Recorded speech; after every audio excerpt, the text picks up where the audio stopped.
L'usure du pouvoir met de plus en plus à nu l'incompétence et le manque de volonté des dirigeants togolais à assurer les besoins élémentaires de la population. Justice sociale ou mandat social, ces expressions sans cesse chantées par le régime RPT-UNIR ne sont que des concepts de campagne électorale.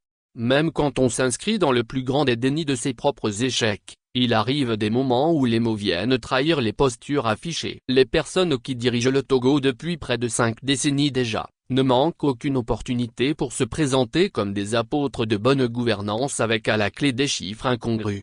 Et la meilleure technique de saupoudrage trouvée par le régime RPT-UNIR est l'organisation de conférences et sommets internationaux sur des sujets totalement délaissés sur le plan national.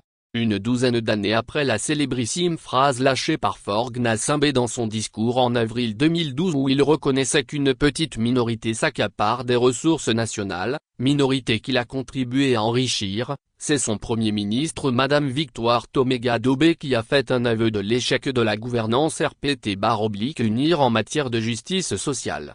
En effet, prononçant son discours lors du fameux sommet de la coopération énergétique de l'Afrique de l'Ouest tenu cette semaine à Lomé, Madame Victoire Toméga-Dobé a laissé entendre « L'accès à l'énergie est une question de justice sociale ».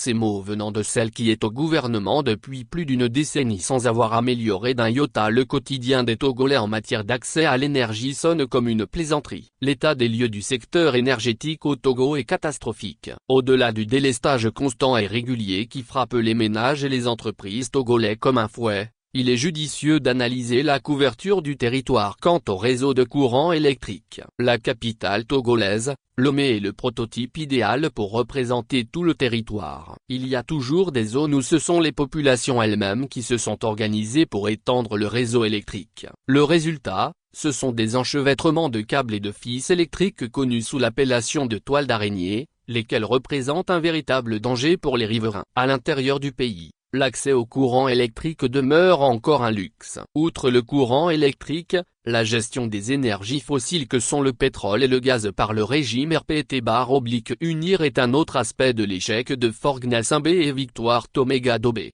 En moins de 5 ans, le prix du super sans plomb est passé de 420 FCFA/litre en 2020 à 700 FCFA/litre actuellement. Dans la sous-région ouest africaine, les Togolais font partie de ceux qui paient le gaz de cuisine au prix le plus cher. Depuis le second semestre de l'année 2022, le gouvernement a doublé le prix du gaz butane sans avoir au préalable pris les mesures nécessaires pour permettre aux populations d'y faire face.